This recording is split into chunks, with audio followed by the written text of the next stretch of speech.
Hello student, स्वागत है आपका। मैं तेज दीपक सिंह। आज हम लोग चर्चा करेंगे गुणनखंड प्रमेय या फैक्टर थ्योरम के बारे में।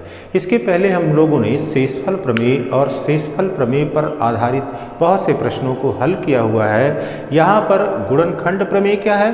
गुणनखंड प्रमेय हमें डायरेक्ट या सीधे तौर पर यह बता पाती है कि यदि एक बहुपद दिया गया है, वह एक से या एक से अधिक घात वाला बहुपद है और दूसरा कोई रैखिक बहुपद है, तो वह रैखिक बहुपद दिए गए एक या एक से अधिक घात वाले बहुपद का गुणनखंड है कि नहीं है।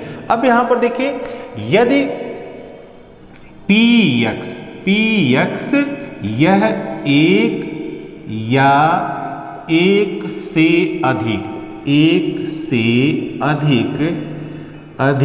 घात वाला यह कोई बहुपद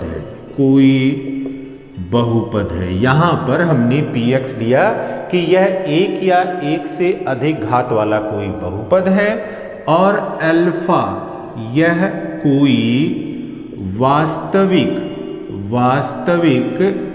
संख्या है, यह रियल नंबर है, यह रैशनल हो सकती है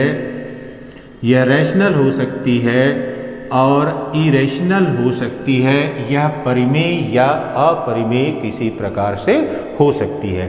तो पहली बात जो अब हमको यहाँ से मिलेगी या गुणनखंड प्रमेय में कि यदि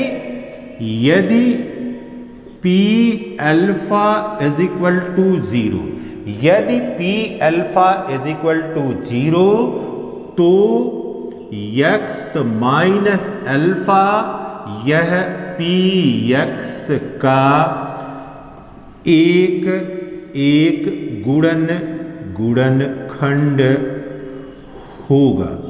यदि p alpha is equal to 0, तो x माइनस अल्फा px का एक गुणनखंड होगा।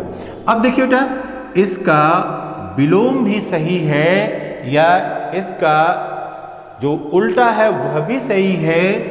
यदि x माइनस अल्फा px का एक गुणनखंड हो, इसका एक गुणनखंड है, तो यदि x माइनस अल्फा px का एक गुणनखंड है तो p alpha is equal to 0 होगा। दोनों एक तरह से विरोधाभासी स्टेटमेंट यहाँ पर दिए गए हैं।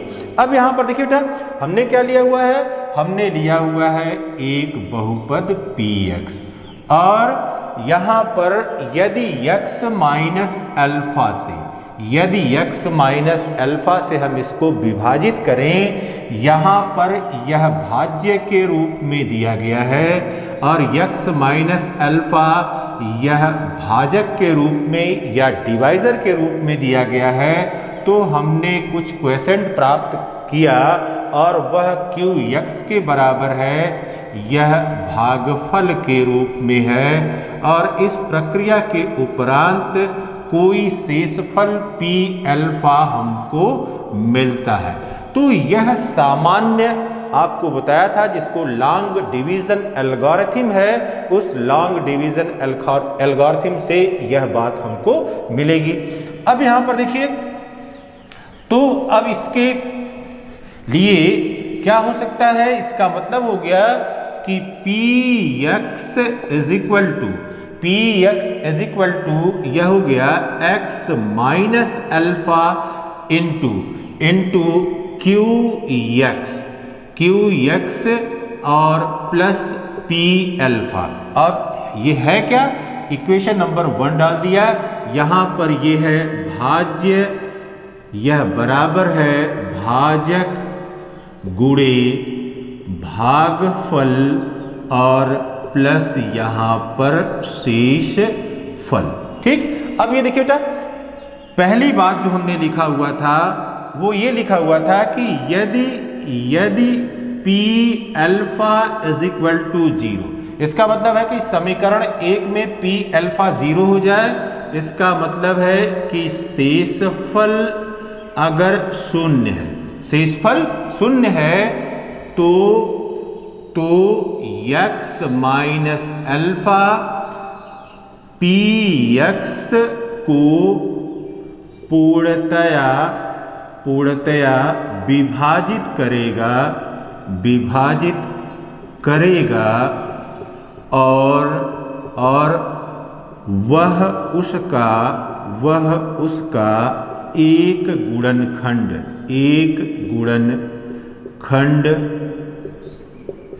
होगा। जैसे देखिए यहां पर आपने भाग देने की प्रक्रिया किया, कोई अंक ले लिया 15, 3 से भाग दिया, 3 × 15 हो गया, रिमाइंडर यहाँ पर 0 हो गया, इसलिए 15 = हो गया 3 × 5 + 0। तो यदि रिमाइंडर हमारा 0 है, शेषफल 0 है, तो यह संख्या इसको पूरी तरह से विभाजित कर रही है और x माइनस अल्फा वह इसको पूरी तरह से विभाजित करेगा और उसका एक गुणनखंड होगा। फिर देखिए दूसरी बात हमने लिखा था कि यदि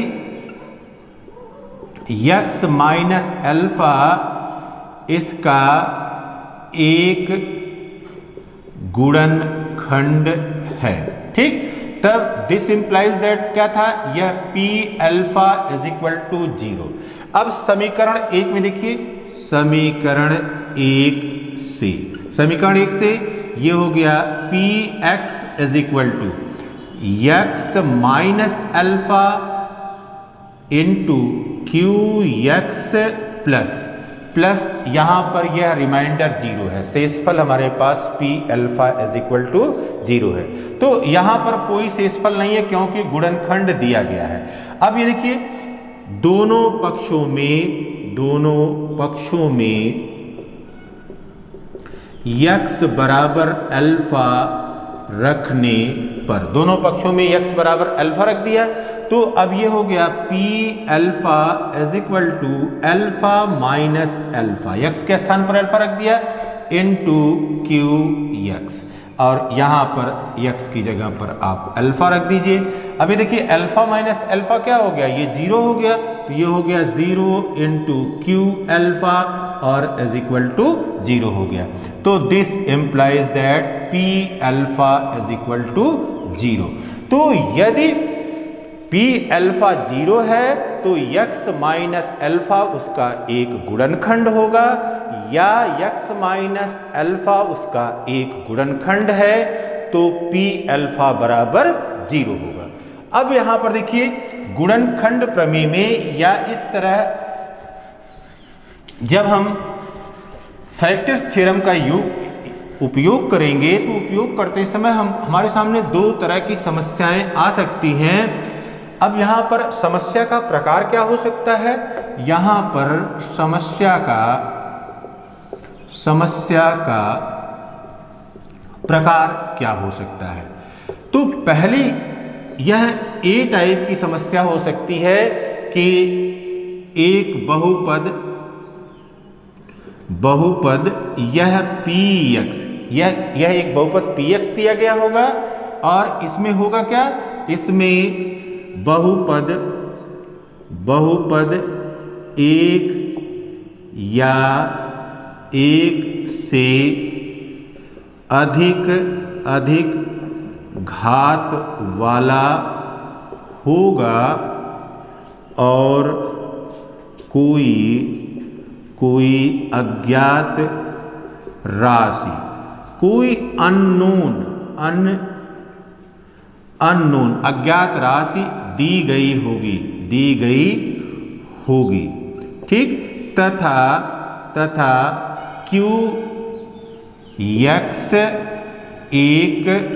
एक अन्य बहुपद है जो इसका एक गुणनखंड है। तो इस तरह की समस्या हो सकती है कि एक बहुपद दिया हो, एक या एक से अधिक घात वाला, और उसमें कोई अननोन वैल्यू दी गई हो, लेकिन उसके साथ ही साथ जो एक रैखिक बहुपद दिया गया हो जिसको कह रहा है कि यह इसका एक गुणनखंड है, तो इसमें अननोन जो क्वांटिटी है या अज्ञात राशि है, इस अज्ञात राशि का मान ज्ञात करना रहेगा कि इस अननोन क्वांटिटी का क्या मान होगा। फिर देखिए बेटा, दूसरी टाइप की समस्या यहाँ पर बी टाइप की समस्या क्या हो सकती है?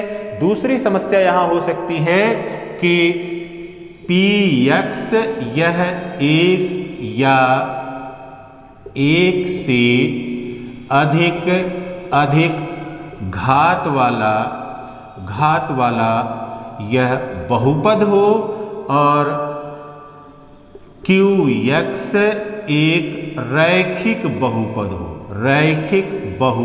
अब रैखिक बहुपद है, इसका मतलब इसकी घात कितने के बराबर होगी? इसकी घात 1 के बराबर होगी। तो एक या एक से अधिक घात वाला कोई बहुपद दिया हो, qx एक रैखिक बहुपद हो जिसकी घात 1 के बराबर हो, और हमको सिद्ध करना रहेगा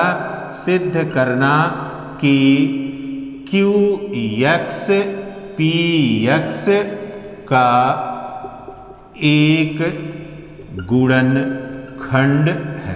तो इन दो तरह की समस्याओं से हमारा सामना होगा जब हम इस फैक्टर थ्योरम का उपयोग करेंगे।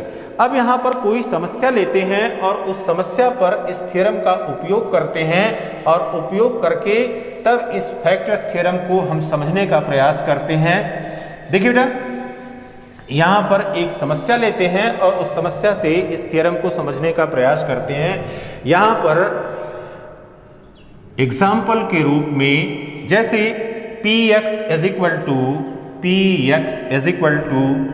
x cube plus x square plus 3x plus 115 and gx is equal to x plus 5 सिद्ध करें कि gx px का एक गुणनखंड है।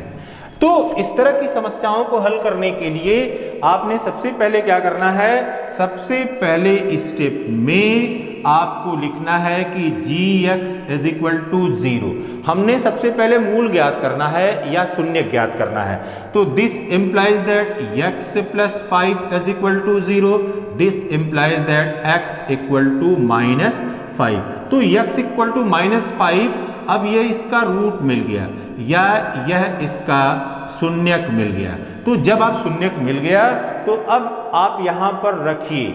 अब यहाँ पर दिया गया है px is equal to x cube plus x square plus 3x plus 115। अब यहाँ पर रखेंगे p-5 p अल्फा, रख करके देखें कि 0 हो रहा है कि नहीं हो रहा है। तो ये हो गया -5 का क्यूब प्लस -5 का स्क्वायर प्लस 3 इंटू -5 प्लस 115।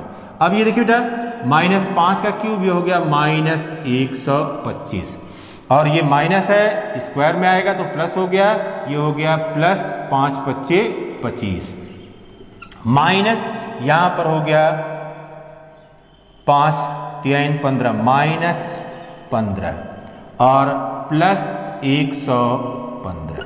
ठीक बेटा, अब ये देखिए माइनस वाले एक जगह कर लीजिए, -125 है -15 है तो ये हो गया -140 और प्लस वाले एक स्थान पर कर लीजिए, ये हो गया प्लस 140।